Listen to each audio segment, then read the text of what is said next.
Welcome back to I Quit My Band. My name is Nate. I'm JJ. I'm Evan. We thank you for joining. If you haven't subscribed to the channel yet, go ahead and subscribe. Comment down below. Follow us on Instagram and TikTok. And sign up for our Patreon page. $5 a month to become a quitter. We got bonus content on there right now. We just reviewed Ty Segall's album Melted. We reviewed his new album Possession on YouTube. We are also putting out a top 5 worst King Gizz albums. Me and JJ, Evan was not there for that, but me and JJ, we cut it up. We got in there. We Yeah. went. We entered the lab, and we came out with what we thought was a cohesive list. yeah, instead of doing like a tier list, we Yeah. did what's the worst? Yeah. What pissed you off the most? Yeah. And yeah, we got down to it. Go check out the top 5 worst King Gizz albums. That's on our Patreon right now. On to the bigger fish to The main fry feature. tonight. The main feature is King Gizzard's new album, Phantom Island.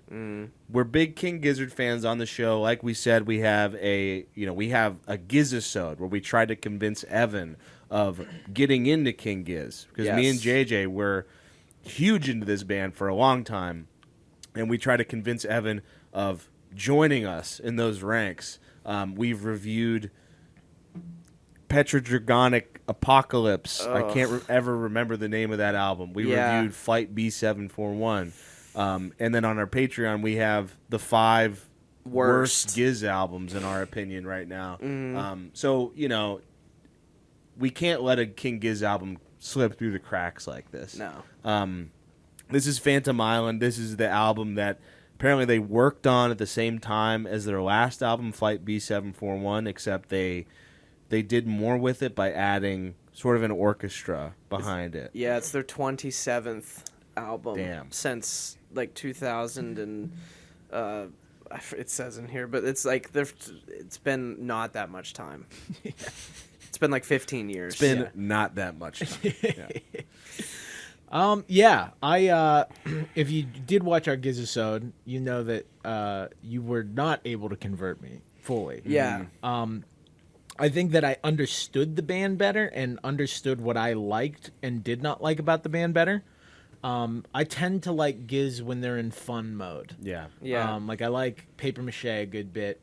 And I wasn't on the review of Flight B741, but I went back and listened to it to kind of get ready for that. Yeah. I like that album a lot. I thought it was great. It's like just a down the middle fun 70s rock record. I maintain that album is awesome and fun, and it like plays on the 70s rock influences like really well. Like bands like ZZ Top and like Marshall Tucker and Henry Paul, like just old southern rock type of bands. They just every time they like focus in on things, they do it really well. Other times when they're trying to like scrape the bottom of the barrel, like, gather all the B-sides and deep cuts that they, didn't put on a focused record and they put it on like some sort of giant double album like Omnium Gatherum. That's when it kind of doesn't work for me. But usually when they're focused, I have a soft spot for Gizz usually when they do that. I've struggled with the band as of late. I've definitely made that known when we've reviewed things. I wasn't a big fan of Dragon or Flight B741.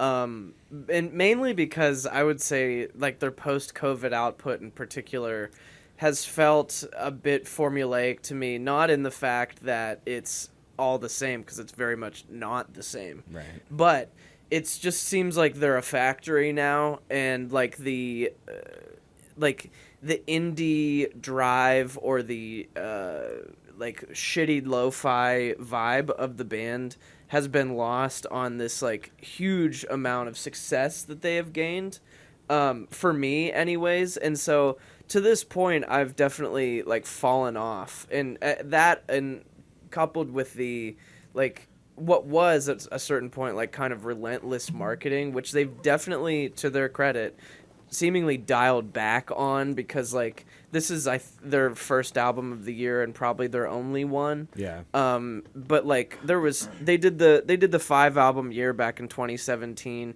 At that point it was a novelty, and they were like kind of in approaching heights creatively, whereas they did like a 3-album month like Yeah. a few years ago, and that just felt like really brutal and like relentless because there was like each one came with like 7 vinyl variants, and in all the King Gizzard fan groups that I was in, it's like buy them all, R.I.P. my wallet, da da da da. Like fuck off. That shit's gotten really sour with me. But I do think that after doing the worst of, I've listened to some of their good stuff, and like I've had enough time off to freshen myself up to the Gizzard universe a bit. You know what I'm saying?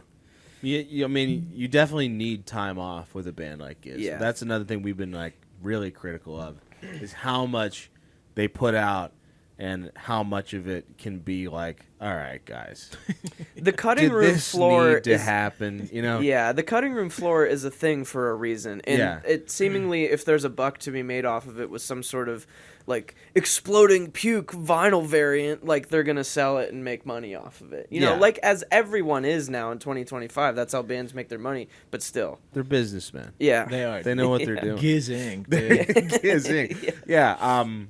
Yeah, I mean, the volume was a thing for me too. It just kind of, you know, like you just get overload. You're like, I don't, like I just listened to a new one last week. Yeah. And you got another new one? You Yeah. know? But yeah, it does seem like last year that was a refresher for me for Flight B741, was Yeah. that they hadn't done it for a while. It was their only album of the year, I think. This seems to be same deal. When you do so much, you lose like the excitement and sought after factor Yeah. of the music. And now they seem to be putting a lot of time into like touring everywhere. They're Yeah. Australian, but they're like touring everywhere, and maybe perhaps like saving the best for their recorded stuff as opposed to smushing it all onto one album or something. Yeah.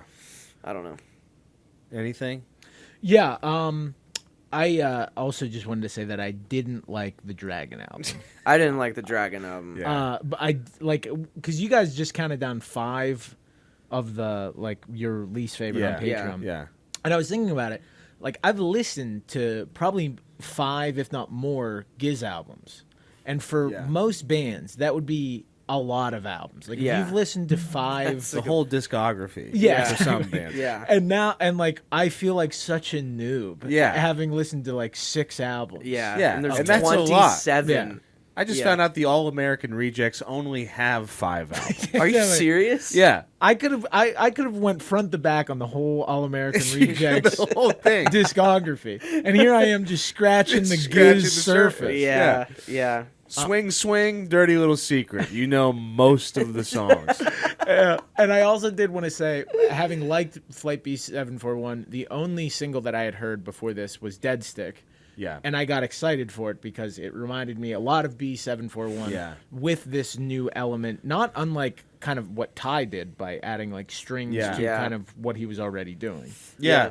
Yeah, Deadstick was a fun one. We talked about like Steely Dan Yacht influences, Rockish. Yacht Rockish. Phantom Island, they put that single out like months ago, and I didn't love it. It didn't catch my ear like at the time, but I always thought maybe in the context of the record it'd be more fun. I can't remember if we talked about that one. I don't think remember we did. either. We may not have.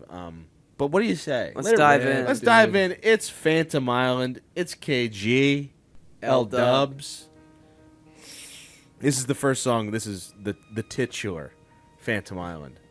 And I think it's about a literal Phantom Island. Yeah, the cover kind of has Yeah. like an island situation with like Yeah, a it's bunch of Phantoms. Phantom of the Island. Phantom. Yeah, Phantom of the Island. Yeah, they tend to do. That's one thing that I like about their music, that kind of like that novelty aspect, where like if they call an album Dragon, it's gonna be about a dragon, and sometimes that's really fun, and sometimes it's like, guys, That's we where got it. That's where you and I differ. Yeah, I like And Rattlesnake. I said it on the Patreon. Great song, and all it really is repeating Rattlesnake a bunch. I like that, but some other times it can be a little bit. They have the same guy make their album art for all of them. This Oh, guy okay. named Jason. So he's probably like, he's like, what's the album called? Oh Yeah. fuck, Phantom Island. Yeah. Just make it a picture of a He Phantom just Island. I just don't know. chat GPT. yeah, Phantom Island. yeah. It looks like a Studio Ghibli thing. He's like, what? The song. Yeah, I like do this song. Yeah, it had like there's like that opening part that sounds kind of like a theme song to like a 70s cop show. Yeah. You know, like Kojak is on Yeah. the case. These Aussies are releasing too much music, Kojak.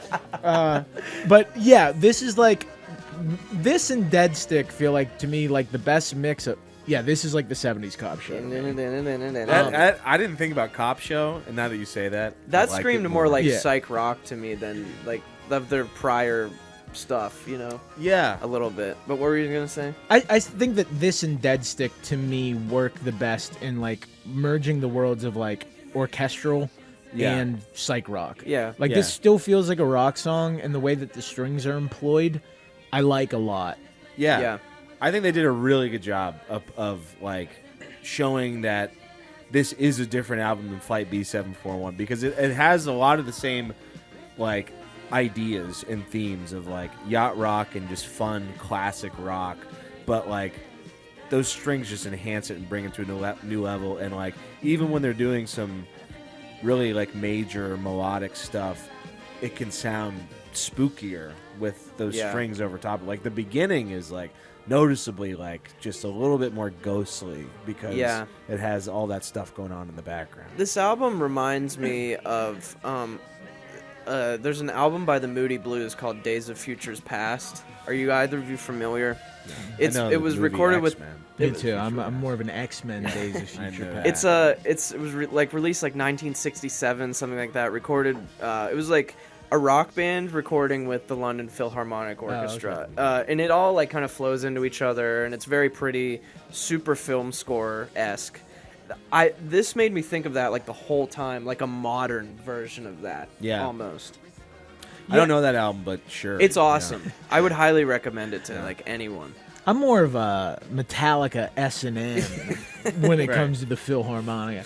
But no, that's reading the liner notes. Like they played the Hollywood Bowl, and somebody from the Yeah. LA Philharmonic was Yeah. like, "Hey, you should do our like sound series," and that's Yeah. what made them even think of it. Yeah. I know they put out like a documentary, like a short little like 15-minute clip on YouTube today where they're collaborating with these musicians from this orchestra, and it's really cool how like they kind of made them sort of a part of the band. Like, they seem really like collaborative with them, which is cool. It's not just like, you know, James Hetfield behind a thing and it's like, tell that violin player to get his shit together. Yeah, you know? exactly. To play the riff to Enter Sandman on a cello.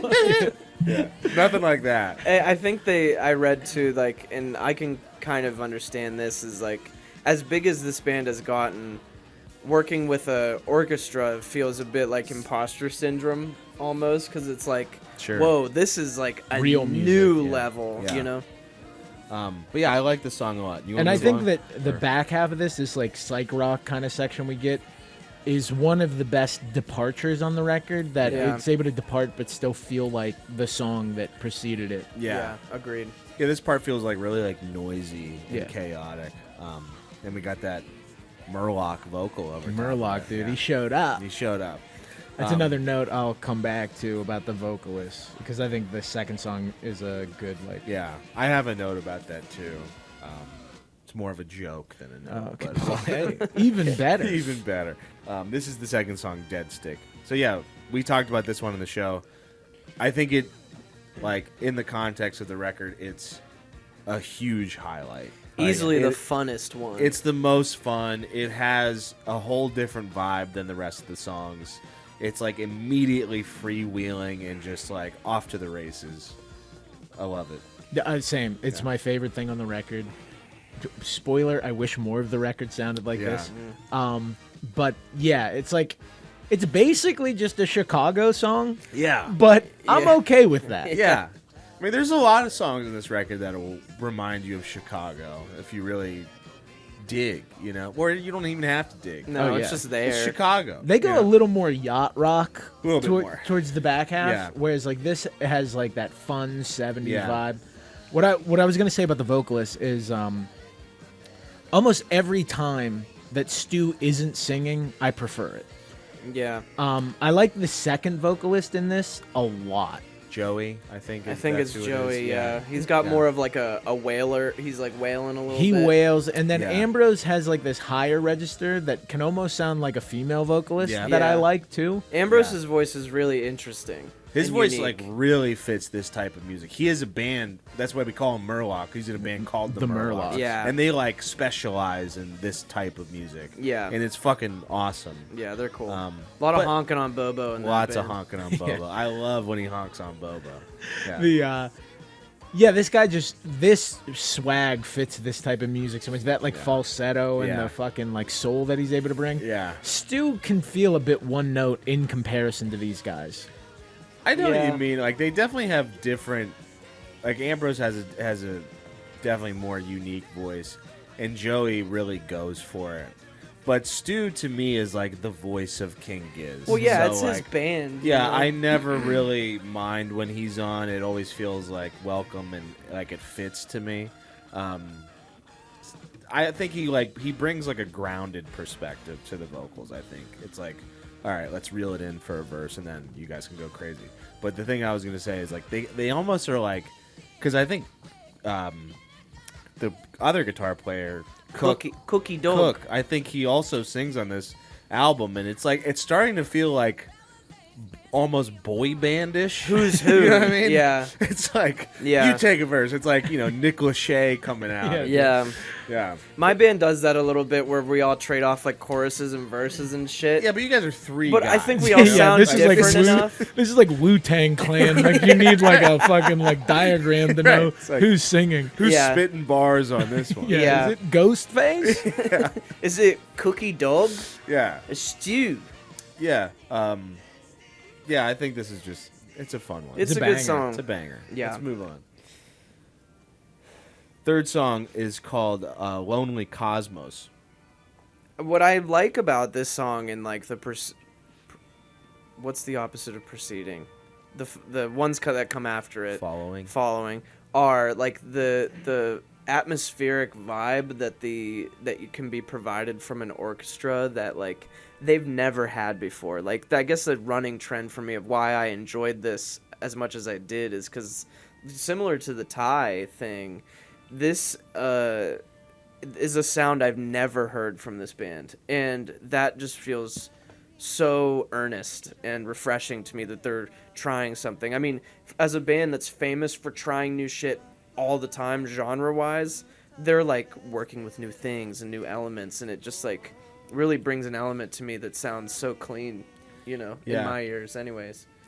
It's interesting to me that like this is them doing a new challenge and doing a new thing with their music and working with other people and like real professional musicians to create something like bigger. But like I don't even know if it's the biggest challenge that they've had as a band. I mean, No. like they've made albums that are just straight synths. They like, put out 5 albums in a year. yeah, it's kind of crazy. Like it doesn't seem to me, it doesn't like register to me as like something that's that new for them, just because it's like if I think back to other Gizz records, I'm like, I feel like they've had strings on past Gizz records, maybe they haven't, but this is definitely the most like lush and like pretty it's ever sounded. I think I like how much it sounds like a movie score. Yeah, it's You very know. full. Yeah.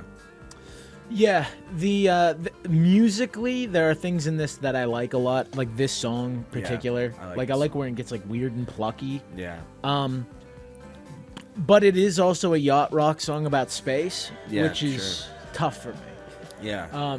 There's going to be a couple times on this album where just the subject matter and like the things that I'm hearing are tough for me. I like fun Gizz, but nerd Gizz, Yeah. I have like a real repulsion towards Yeah. some of the nerdier elements in the Gizz verse, which is, fine. Yeah. If it doesn't bother you, like, and it wasn't until like the third time I listened to it that I'm like, oh, they're talking about space, being in space, and it sounds like like Captain and Tennille song. Yeah. This is cool, but it also made me Very think cool. Ty did something similar. He had that like part where the strings were kind Yeah, of melting yeah. in that song, and it is kind of interesting how the two are employing the strings. But Ty's lyrics are a lot more grounded and interesting and real. I that's how I felt. Yeah. Yeah, and that's interesting because That's a cool comparison. I feel like Ty is always like kind of on the more like non-interesting end of the spectrum. well, he with employed lyrics. like that Yeah, right. outside lyricist, which really elevated It's that. different this time you know? around. But yeah, I don't know. I wasn't that bothered by it. Like, I felt like if there was a Nerd Gizz album where Dragon, dude. like I feel like they've been way nerdier. Yeah. Oh, yeah. Like, and you this probably one haven't even listened to the barely nerdiest. scratches the surface. Imagine for if he me. listens to Murder of the Universe. Bird of the Universe is almost unlistenable. With like, there's like story that happen, like There's narrative. Yeah. There's Is that the literal. one with Han Taomi? Yeah. Yes. Yeah. I I am remember listening coated to in it, like, vomit. I need to put myself in a locker. There's like a woman that shows up like every 12 seconds of that album. It's Yeah. like, and then the robot came. It's like and it's that- like, what is happening? And I fuck with that album. I like that album. It's like that Navi or whatever from Ocarina of Time Yeah, that like yeah. follows you around. Yeah, it's kind of like that. Just Listen. annoying. Listen. But yeah, I don't know. The lyrics didn't really bother me. I like the song a lot. I like what the strings did, especially in the beginning. Like, it kind of sets it up like that. Yeah. It almost sounds like Phantom of the Opera is Yeah. going to happen, and then you get like this fun little, like, you know, And these Steely good- Dan song. These guitar runs kind of, they aren't microtonal, but they, like, to me, I was going to say. like, echo that vibe that they've done in the Yeah. past, you know? Oh, 100%. Yeah, it's Middle like that- Eastern sounding, whatever. Yeah, that's what I was gonna say. And something in the liner notes, like whoever he collaborated with also really likes microtonal Yeah. music. Yeah. So I could. There's a couple like different parts in the album where they break down into this kind of stuff. Yeah. And I could see him and Stu just be like, "Oh, Wicked cool, I'm man. playing in between a G and a G sharp." Yeah, It was sounds weird shitty that on purpose. Australia is just the only place that understands microtonal. Yeah, we hear between the notes. It's How on can this, no one else hear it? the other Our side toilets of the go equator. the other way. How would that even work, you think? What? Toilets go the other way? It does. I think think it has it to do does, with yeah. gravity. Are you Yeah. si- Oh, the right, right, gravity's, like, right. going the Yeah, other way, yeah, yeah. I got it. I don't even know if I'd notice it if I was in Australia. No. Someone would be like, "You notice the toilets?" I'd be like, "What?" Yeah, I don't watch my dumps go down. That's the difference between Australia and America. Whoa! Yeah. Wicked, man. Let's move on to the next song. This is "Eternal Return." Has to be tough coming up with song names on album 27. Yeah, I mean, coming up with fucking anything Yeah. would be challenging on album 27. I guess you have to applaud their creative tenacity to keep doing all this shit. 100%. 100%. I mean, like, I may not like the creative bag they're pulling ideas out of, but I have to admire the depth of that bag. Yes. You know what I mean? Like the fact that they're still being able to reach and find anything, It's Mary Poppins' bag. and the fact that none of it sounds like there's a lot of King Gizz that I don't like, but none of it I listen to and say, well, that is like phoned in or bad, Yeah. or Yeah. like lazy. Like this Yeah. is certainly not a lazy album. Oh, 100. No, it's not the at all. opposite. Yeah, not at all. I mean, there are songs I could say, like, it's mostly just because of the album they're on when it's lazy. I mostly am just like, this is a cool song that doesn't really fit on this record. Like, that's when I get bothered by them the most. But that only happens when they're kind of like with like KG and LW and Omnium Gathering Yeah. and things like that. This one feels like, I mean, it's expansive, it's huge, and it's focused. This voice coming in here is really cool. This song, I was gonna say, might be one of my least favorites on the record.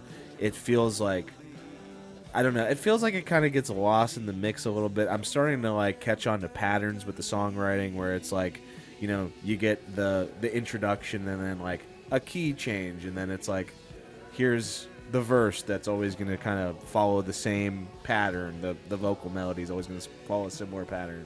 And then that deep voice just sounds really goofy to me. That whole part sounds like Schoolhouse Rock to me. Yeah. Like a 70s educational. Yeah, Like, that's- now I'm a bill on Capitol Hill. Yeah. You know, like that Yeah. kind of shit. Yeah, I thought the same thing. This song does have like one of my favorite moments on the record, but that's another thing about this album where it's like there's really pretty moments that show up like towards the back half, and Yeah. you have to get through some parts that you don't prefer as much. I would agree with that, and I was reading that the way the songs were written in like jams, basically, like they like took pieces and put them together, then sent them to the orchestra to like put the orchestra stuff over. Like, this is so Schoolhouse Rocks. Yeah. Oh yeah. The mitochondria is the powerhouse of the cell. Yeah. Hell yeah, dude. The Great American Melting Pot. So there are times where I feel like the orchestra works better, like, you know, because if the orchestra came in after the fact, you know, I definitely feel that at times where it's like we're in a rock song and then it's like strings come in and it almost feels like they chopped off part of the rock song and moved it down the timeline to let the orchestra do some stuff, jump back in. Whereas like Deadstick felt like a perfect melding of those worlds. Same thing with Phantom Island.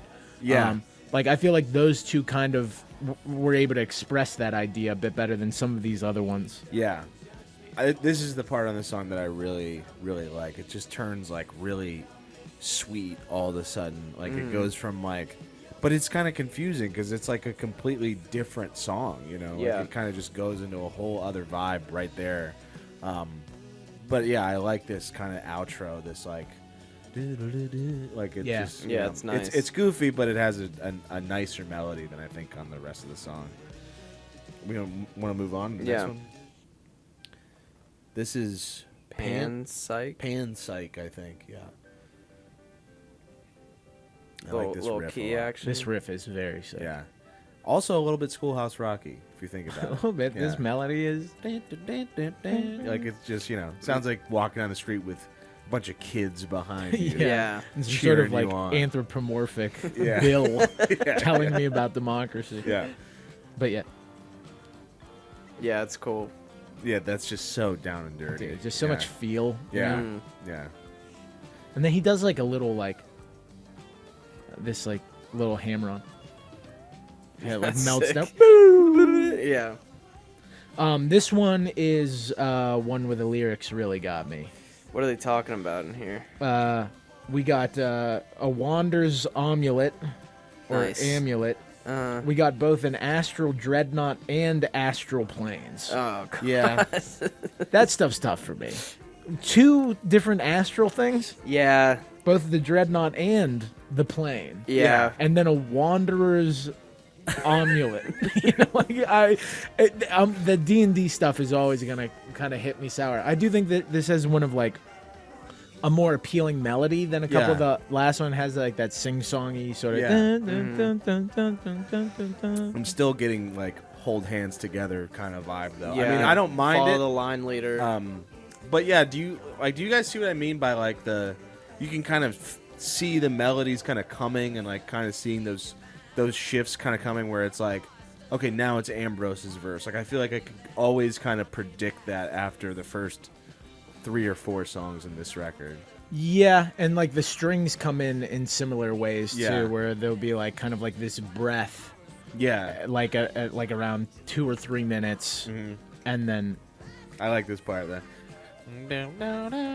Like that's another. I nice guess melody. if you are assembling these through jams, I think they did a pretty nice job of keeping them sort of concise, even though most of the songs are like 4 to 5 minutes long on this thing.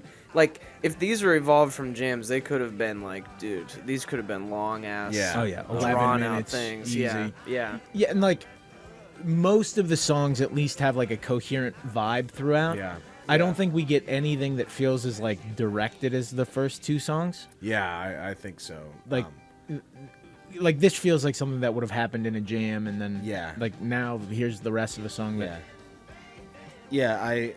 It's weird that like I felt like every song has like they're all very similar in length. They're all like 4.5 minutes. Like they all have that same progression and same amount of sections and verses and like, you know, give this person their due type of thing. When they play live recently, I've seen, and it's not just because this is the video length or whatever. They've been posting everything online. They stream all their shit, whatever. All of their shows are exactly 2 hours long. Oh yeah, Like on the Really? dot. I don't know how you like calculate your songs in that detail where you can be, yep, that's exactly 2 hours, then we leave, and that's it. No encores or whatever. Most of the time, down to a science. Boom. Yeah. Let's move on to the next one. Spacesick. This is Spacesick. This is one I remember enjoying more because of the orchestra element, but I think a comment that I have to the whole project in general is like, this is one where I really feel like Gizzard's like other vibes from like past things, like the microtonal thing, like the more classic rock things, the psych things, morph together with a new element and become more interesting to me than they have in the past, where it's like they're harping on this one idea, they're gonna do this whole time, that's cool, whereas like this might be a more like full picture of like what Gizzard is in 2025 than we've seen in a long time. Does that make sense? Yeah, like they're synthesizing all those different things that they did to make something new. Yes. Yeah. I could see that. Yeah, this one, I like the vibe of it. It has like there's a couple parts that sound exactly like Lucy in the Sky with Diamonds to me. Maybe that's why I liked it. Very much towards the end, there's that piano twinkle. It sounds very much like it. But like overall, like the kind of like psychedelic-y sort of implementation of the orchestra is cool. Yeah. But yeah, there's like times where like you get like this like rock and guitar, and then it like gives way totally to yacht rock. That sometimes I'm like, man, I wish I could get a little bit more of that riffage. Give me some more of that. Well, Steely Dan action. I like this one a lot. This might be my favorite on the record. It's one of the only times I really like my ear caught wind of the lyrics like as it was happening while I was listening to it, because it seems like there's a like almost like a Rocket Man type of theme on this record. I'm on this song, I mean, where it's like kind of about, you know, they're kind of comparing themselves maybe being on tour to being like in space or on another planet because they're not seeing their family. Like there's a whole part where towards the beginning where Stu is kind of like, the whole verse is like maybe supposed to be a phone call or a letter to his wife and kid saying like, you know, how'd the little ones sleep? Did you make it to the zoo? I miss you guys. Like that's like a nice thing that you don't get on King Gizzard records often ever. Yeah, and like, they're all like mature adults now. You know? Like and like the touring life's got to be hard, and like to put that mindset and that lifestyle into that nerdy. Back into the nerdiness, I tip my hat to that. That's a good point. Yeah, because Eternal Return is kind of about something similar. I think it's like also about like being life on the road and like wanting to come back and stuff like that. Spacesick, homesick. That kind of makes sense. Yeah. That is cool that the guys are like trying to make it more personal or lean into something more personal than you know being about like a rattlesnake or something like that. And it is also. But even that kind of feels like 70s pastiche because, like, think of, like, Turn the Page and, like, those types of songs that are like that. But, I mean, if you're a touring musician, you're eventually probably going to sing about, like, man.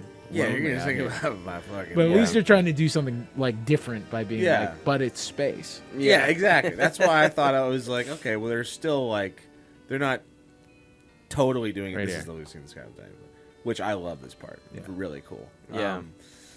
But yeah, I just like that they were able to like blend the two worlds. And I just feel like this song has more of a structure that's easier to follow than the other ones. Like, it doesn't feel like kind of broken apart and mashed together. It's like a gentle tune, but I also am not like bored by it. Yeah, definitely not.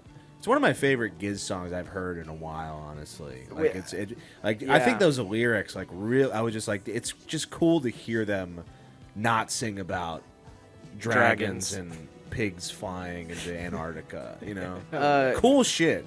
But like, it's just it's neat to hear that other perspective. You kind of alluded to it earlier. Stu's singing versus everybody else's singing, whatever. Stu's been singing all this shit for like a really long time. He's been like the lion's share, and then slowly like Ambrose would have one, or like, you know, Joey would go in there, whoever would take a verse or a song or something. It seems like the wealth is being spread out a bit more. Yeah. But what I can say about Stu's singing that I, after listening to like older stuff, he's really like refined his shit in terms of like his abilities as a singer, I could agree with that. Yeah, because on a lot of the early stuff that I would hear, he would like, they would get a riff, he would follow the riff. Yeah, exactly. That was the Gizzard thing of just play what one of the guitars is playing. There's 7 dudes, And this is aerodynamic. Yeah. And it sounds very much like Can't You See? Dude, it was. I literally I had to listen to them both back to back because it's the same intro. Like I have to just play it again actually because it's uncanny. When the flute comes in, it's like, how do I know this song? Oh, can't you see? Go take a friend drink. Now alone. Yeah, I mean, it's just cool that they pull from a band like Marshall Tucker. Like that's wild. I guess the flute is nothing new to Gizz because like Stu had played that on like paper mache and like shit like that. But I think like flute not being played by a psych rock guy and like an expert orchestra person is a cooler vibe to me. Is he not playing the flute? I can't say that for sure, but I'm confirmed? assuming that if it's like the London or whoever, like some orchestra, it's the people from the orchestra. Yeah, I mean this song is Can't You See? Yeah, yeah. I do like that like kind of like soury chord. Yeah, the second one that they throw in. But it does feel very much like a Marshall Tucker song, which I ain't complaining about. I ain't complaining about. No one's really reviving that. No, the Tuck heads are fucking starving. Yeah, no one knows that besides my dad and other people's dads. What do you mean you don't know about Marshall Tucker? Can't you see? Yeah, this is a fun one. It's a good Ambrose-led track. It's I like when they do Ambrose tracks and they don't make it sound too much like a Murloc song. Like it still feels very much in the King Gizz zone. Yep. And it also is a song where it feels easier to follow, much like Spacesick. Like it just feels like it has one consistent idea kind of going throughout it the whole time. This album is one where it's a rare thing to me, but like the album becomes more digestible as the track list goes on. Maybe like the first 2, obviously those are the standouts, but then like 3 through 5, like the middle section kind of are a bit too meandering. Yeah. But then these latter few are just like verse, chorus, whatever. Yeah. More easier to understand I to me. actually think I didn't even think of that, but I agree with you. Yeah. I like this, whatever that. Yeah, it gets a little bit more like cool melody. That microtonal vibe we were talking about before. It kind of floats down Aerodynamic. into there. Yeah. Yeah, I feel a little differently. I feel like there are like some pretty like jagged peaks and valleys towards like the back half of the track listing. Like I didn't really like Spacesick the way that you guys did. I do like this a bit more. We do get some honky tonk shit here, which I'm a little more like. Let's get that. The riffage is back. Yeah. Where's that honky tonk at? Now we're tucking Marshall style, dude. Marshall Just style. a guy named Marshall tucking. Yeah, dude. I tuck himself. my shit in Marshall. My name is Marshall. I'm Marshall. And I'm My name's tucking. Marshall, and I tuck my shit in. That's it. Watch this. Marshall Tucker would be the best like drag name ever. God, dude. Marshall Tucker. I'm Marshall Tuck. He's wearing a cowboy hat. He's like, I'm Marshall Tucker. You know I'm Tuck. Art fucked me Tuck. so hard. Oh my god, damn. What were you gonna say, Nate? I don't remember what I was gonna say. Let's move on. What's going on Is here? my phone playing it too? Someone's gotta. Sorry about that. There we go. I was like, why does that sound like it's not coming from? Coming out of my phone. What's number 8? Sea of Doubt. Sea of Doubt. Oh yeah, this one has some awesome cowboy vibes right at the beginning. Love this riff. Yeah. Yeah. That's just so like, oh my god. A down-tuned guitar that isn't like chugging metal. It's I'm on cool. a fucking horse with a cowboy hat on, With like a piece of straw in your mouth. Yeah. Yeah. In a dip. Yeah, I thought this was great. Yeah. Yeah, I like it the way it starts. I think I remember it getting a little weirder. It transitions into something not as cool, but this intro is great. And that happens a couple times in the songs where I do feel like sometimes the orchestration and the rock music don't necessarily enhance one another. Sometimes it does really well, like adds this like level of of atmosphere and emotion. But sometimes we're just here, and then the orchestra kicks in. It's like, stay at home, buddy. Dude. Yeah. Put the bassoon down. We're riffing. Right. That's what I was going to say before. That's a tough thing because it's like, I think Flight B741, like, I think like they are supposed to be like sister albums of each other. I think that was the one where it's like, okay, here's your straight riffage, and like here's the one where, you know, we're gonna pretty it up a little where bit. we pretty it up and make it more lush. So like I get, you know, where it's like you already had your cake, have your. I mean, it's not necessarily vegetables or whatever. It feels, but like it feels veggie-esque. At times, yeah. I mean, when you get a riff that good. When it's yeah, but now I can't even like hear guitar. Right, exactly. It's gone. You know what I mean? Now I'm like in a chamber pop. Yeah, I kind of like it.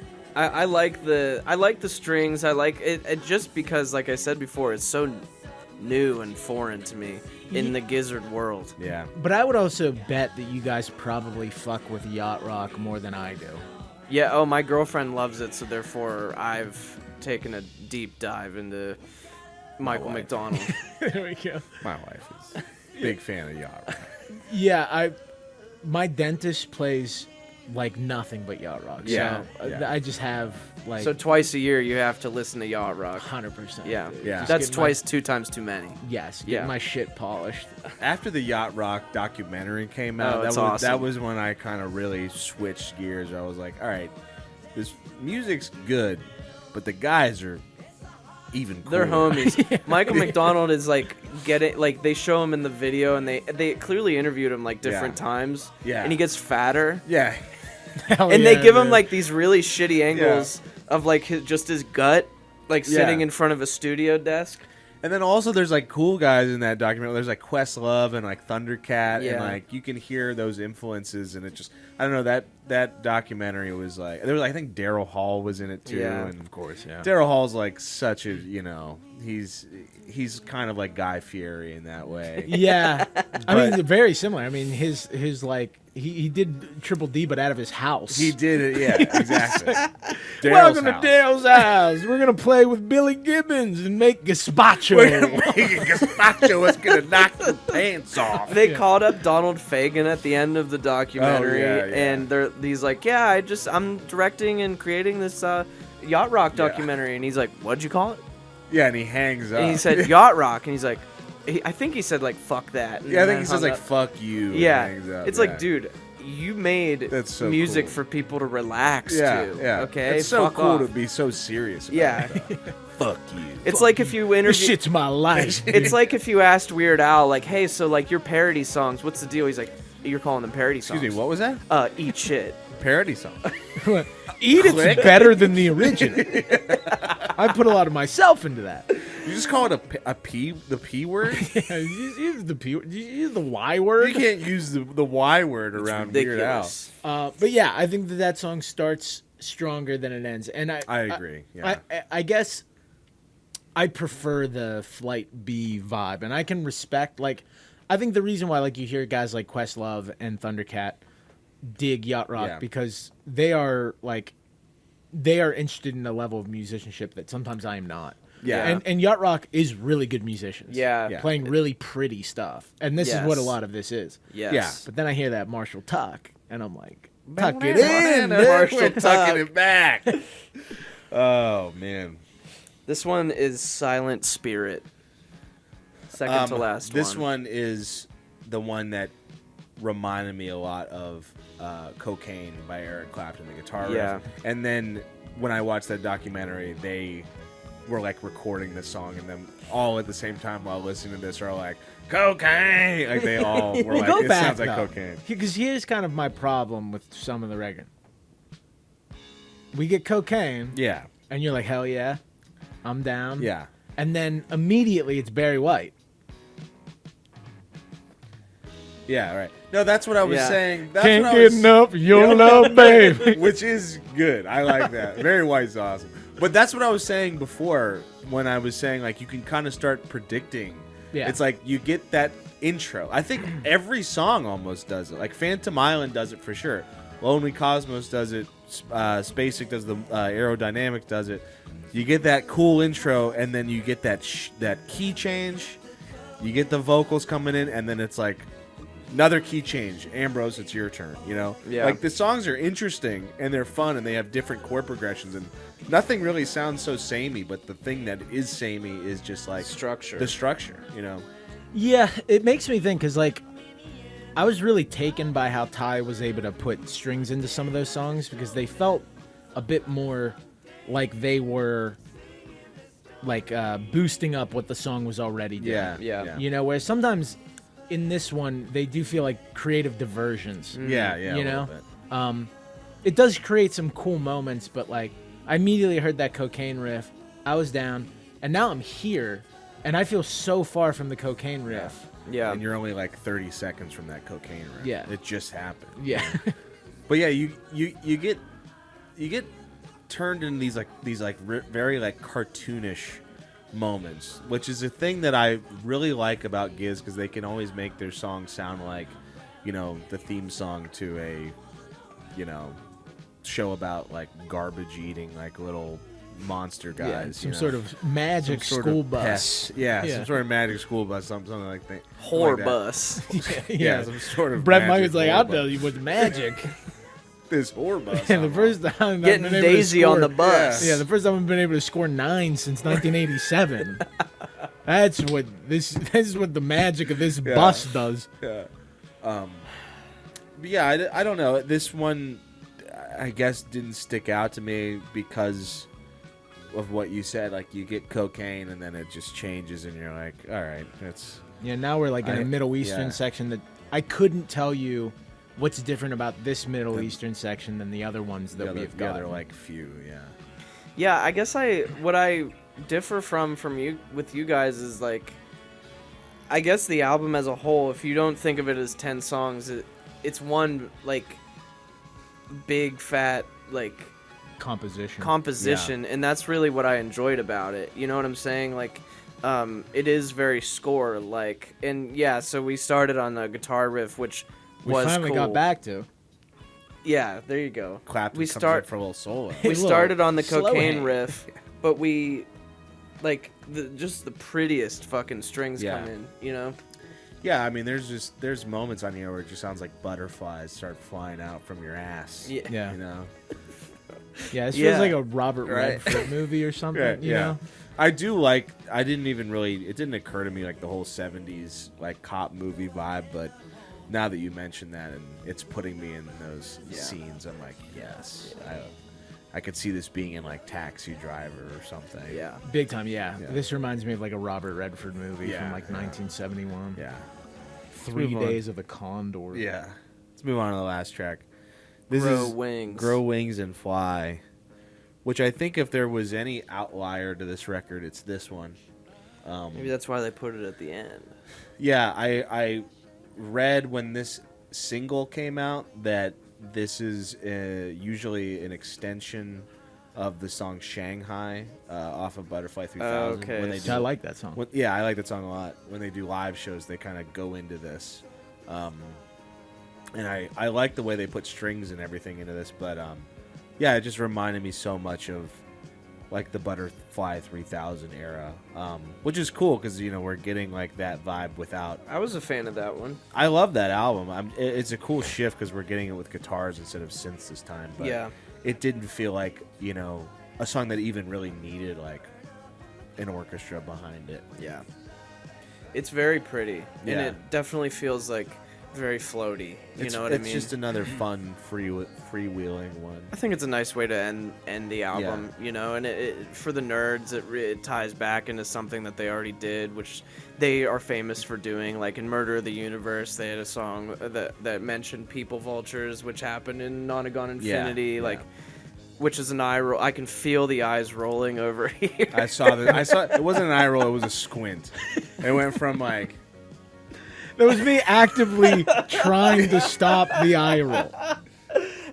Yeah, and that can be cool. So, there's like some fan service in there, I guess you could call it, Easter eggs. It's Easter like when eggs. C-3PO shows up, you know, in Rogue One, where you're like, oh, That shit. guy! How do I know him? golden It's Yeah. robot Han guy. Tayomi. He's back. Yeah, like I like I said, I've probably listened to about 5 King Gizz records, and Butterfly is up there as one of the ones I Yeah. like the most.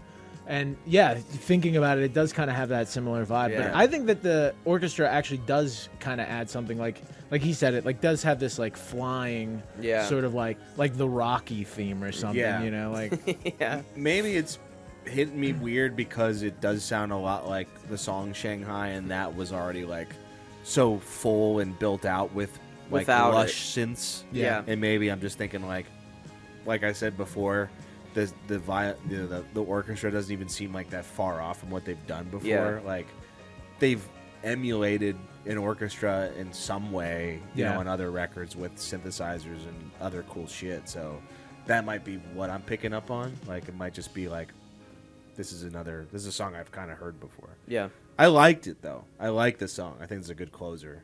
But yeah, it's weird for this record maybe. Yeah. What do you say? I think it's CAs. CA time. CA time? Yeah. Who's going first? I'll go first. All I really like this. I haven't liked a Gizzard album in like a long time, admittedly, and I kind of tried to go in with an open mind, but admittedly, I do recently have a slant just because of like kind of what I explained at the beginning, like kind of feeling like Gizzard incorporated the factory, etc. Not that they sold out or anything, but I don't know. You get my drift. But anyways, so I was definitely like reluctantly like, okay, another Gizzard album. Let's see where this goes, because I was not the biggest Flight B741 guy.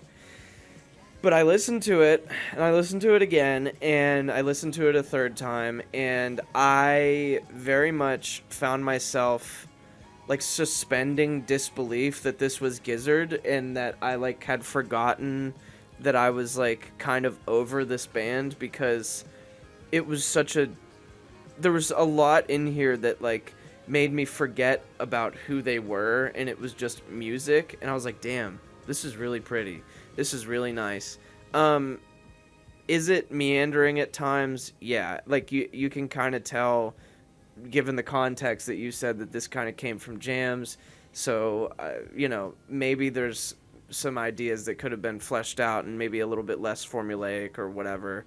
I don't think it's like an album of the year for me, but I would consider it a very pleasant surprise for me, and I wasn't sure if I was ever gonna like get down with Gizzard hardcore again. There's moments from like some of my favorite albums like Polygon Adwanaland or whatever during the 5 album year or whatever.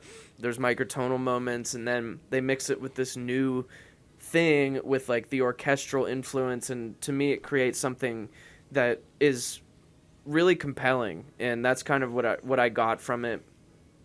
I don't know how much I will come back to it.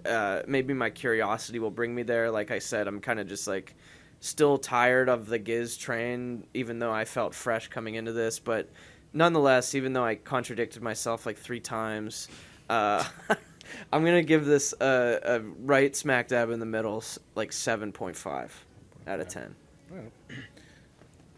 I'll go. All right. Yeah, I don't feel quite as strongly about it as you do, but I did still enjoy this. I mean, I at this point I'm just starting to think that, like I like King Gizzard as a band. Like I think they're just really talented, and I like their like current trajectory where they're like things feel a little bit more focused, and they're starting to feel like they have a sound to themselves rather than like chasing after weirder things and different like that was something I forgot to say. It sounds like a comprehensive Gizz record. Well, even with like Flight B741 and then this one, and like other records they've had in their past, like I like that they're just kind of they've always had a sound, and they always feel original even if they're doing different genres, but it feels like we're starting to get like the King Gizzard song formula and like what they do best with each record. So I'm probably always going to appreciate, things that they do because it's so different, and they have such a cool like pool of influences that they take from, like, to get yacht rock on this one and to get the lush orchestra sounds was really neat. But yeah, it didn't, like, the orchestra sounds are pretty at times. It just didn't feel like, that different, like what I said before, than what they've done before. Not like too experimental, even though it is like a big change. I thought the biggest like weakness of this record for me was the song structures. Things just started to feel like familiar and samey after a while. I kind of got lost in a little bit of the sauce, like what you were saying before, like with intros being really cool and then like immediately being taken to a different place. I was like, oh, I just want to go back to that. And sometimes you do, sometimes you don't. Sometimes you just lose that riff. But yet again, that is kind of what Flight B741 is for the more riffy shit. But other than that, like, I thought this was really pretty. It was a really fun listen. I didn't, like, every time I wanted to go back and listen again, it was like a treat, because it was just like there's probably things that I missed the first time, and there's probably things that I, caught on the first time and really can't wait to hear again. But yeah, I'm going to give it slightly lower than you. I'm going to give it a 7.1. Yeah, so this is not my favorite band, and many of like the just like the hallmarks of what they do, I don't like that much. And with how varying their projects can be, I think that like my enjoyment often is going to rise and fall based on like whatever that specific album is doing. Yeah. And yacht rock is not necessarily my thing either. I do find it impressive on like a musicianship level, like what they're able to do and how they're able to incorporate the strings sometimes.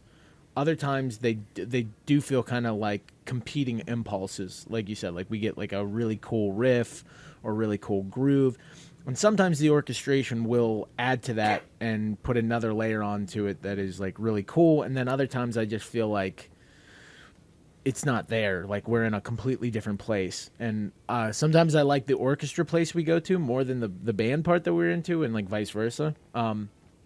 Some of the strongest stuff for me, I think, feels like leftovers from B741. Like Phantom Island and Deadstick are my two favorite things on the record, and they feel the most like maybe the last two songs that got cut from that album, and then we added orchestration too.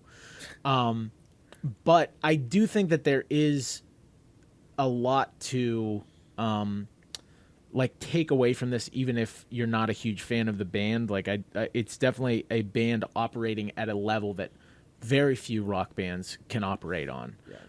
The level of creativity, they do kind of have like their own language of songwriting. I know that you said that it's kind of like ossified to where you can identify it, but it's still different than what other people are doing. Like, I was reading the lyrics, and I'm like, it really feels like they write the lyrics first as almost like a story, and then kind of fit them in vocally, because like they don't always have the strongest melodies. I that's another thing that like when they have a stronger melody, I'm like, hell yeah, I enjoy this.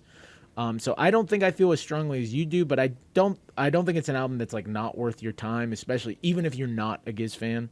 I think if you are a Gizz fan, this is like, you got to check it out. It's them doing something that they haven't done before. And it's something that they are doing well. I think if you're a yacht rock guy, check it out. Yeah. But sure. I think I'm going to go with a 6.5. 6.5. Puts us at like a 7-ish. Yeah, it's a 7.0. Yeah. It's a hell yeah.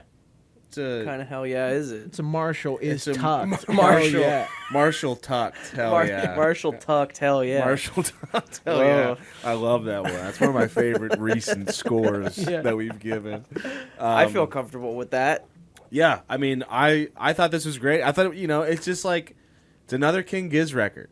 They're a really solid band. Like, like, that's how I take most of their records now. Like, it's rare that they're probably going to disappoint me so much where I'm like, yeah, this sucks. I'm Like, not the feverish, addicted fan that I once Yeah, was. neither am I. But I saw you easing up to the train yard. I think you might be back on. Yeah, the you might be a train. little bit back on. I was God. expecting a very different outcome from Jay. I thought you were gonna hate. I this. was Yeah. too. I thought Yeah. I was gonna hate it Yeah. too, because I haven't really liked anything. Yeah. But I think as my music tastes have veered back into just listening to the same Paul McCartney album over and over and over again, I've just lost my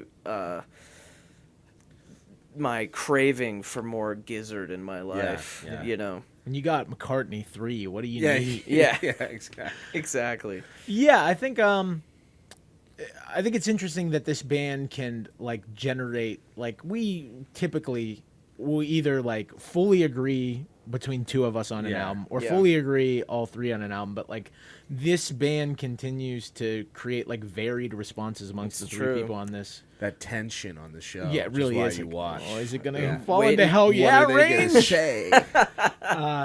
Yeah.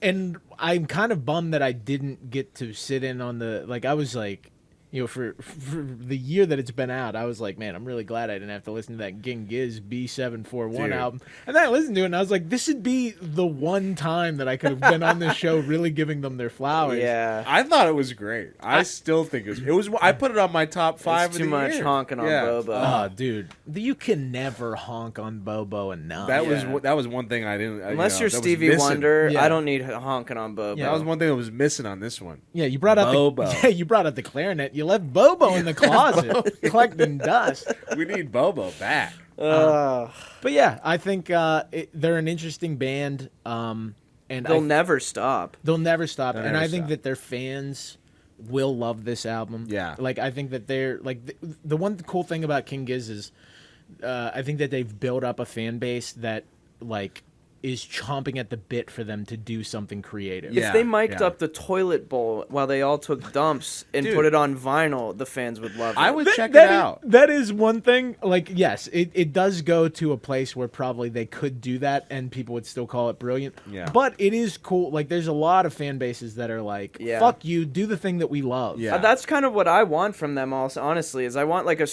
psych rock ripper, like In Your Mind Fuzz or Yeah. something again. And I just don't know if they'll ever do that. To me, I guess there's another band on the show also that we talk about a lot in the show. Also, first word of the band name is King, that I'm very fond of. Kings Crimson. of Leon.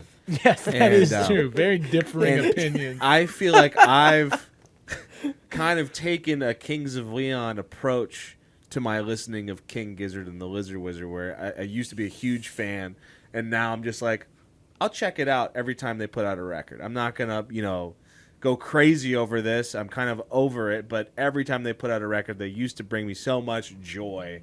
I will check out whatever they put out. Unlike Kings of Leon, 9 every records time versus 27. every time I check out a King Gizzard record, I'm like, this is great, and I'm having fun with it. Kings of Leon, on the other hand, they're not. They asked if we could have fun. The only video I'm on the actually having fun. The only King Gizzard review on the internet where they get compared to Kings of Leon. In my mind, yeah. only in my mind does this make sense. That's But the you know what I'm genius- saying. that's I thought the- you were going to say King Diamond at one point. I was like, when are we talking about King Diamond? It's me, dude. That's what you come to the podcast for, is genius Right. takes like that. Exactly. But it's just one of those things, like, for me, where it's just like, once you fall out of that fandom, it's like, do you still check it out every time, or do you like let it go? Are you like over it? Yeah. Whereas like I think that they're a band where and probably a lot of fans that fall out of like the super fandom will still continue to check out what they do and be like, I'm pretty pleased with this new album I got from, just like, this is just new music I can listen There's to. been a few that I haven't listened to, like the one with all the synths I did not listen to, or The whatever. silver cord. The silver cord, Didn't but like, that one. I guess there is a certain level of intrigue, a little Yeah. bit. Would I like pay a bunch of money to go see him live again? I don't know. I'll probably never see him live again. Yeah. And I think I said the same thing when Dragon came out, that even though I didn't like that album as much either, is that this is still probably a million times better than most bands' 27th album. Right. Yes. Right. Yes. Exactly. It's like So like I kind of grade them on a curve of like I don't love what they do. Like what they do doesn't hit like my personal taste zone, but it is impressive that after Yeah. 27 albums, you have any ideas. yeah. And Yeah. they are like they can reach the heights of something like Yeah. a Deadstick or Phantom Yeah. Island. They're kind of a force to be reckoned with in that way. Yeah. Yeah. What did you think of the album? Comment down below. Let us know what you thought. Did we completely miss the mark? Is it so much better than what you thought? Is it worse than what we said? Do you hate all of the orchestral parts? Are you annoyed by them? Do you hate us? Do you hate us? Was my Kings of Leon analogy stupid? I'll answer that right now. Yes. Yeah. King Gizzard of Leon. King Gizzard of Leon. Yeah. Leon Wizard? And the Gizzard King. I'd like if they did some sort of collab album. Oh yeah. Yeah. They just like King Gizzard can't even save it. It's like, what are you doing? It was that guys? 28th one with King of Leon that really just we Yeah. were out of juice. It makes like We the decided news. to hang up the guitars. Famed psych rock band King Gizzard and the Lizard Wizard teams up with Kings of Leon for a failure. yeah. They're like, get Their on. first failure. We Get can't our- sell these records. Yeah, this atomic puke NFT doesn't have the same ring to it. Yeah, but let us know in the comments what you thought of Phantom Island. Did you love it? Did you hate it? Subscribe on Patreon for our worst of Gizz, worst albums, top 5 worst Gizz albums. Go check that out. It's a fun conversation. Just me and JJ. Shout out Pitch Perfect PR. Yeah, and shout out to Pitch Perfect, and also go watch our other reviews in this glorious, bountiful season of the Chad. Ty Siegel, Turnstile, Death Heaven. Deaf Heaven, So Joe, many. So McCluskey. many. Pigs, Yeah. McCluskey. I mean, Yeah. there's just been so many records. It's just what a harvest we're having. It really this is, season. yeah. Yeah. So go check out all that. Thank you for watching the show. It's been I Quit My Band. We'll see you next time. Goodbye.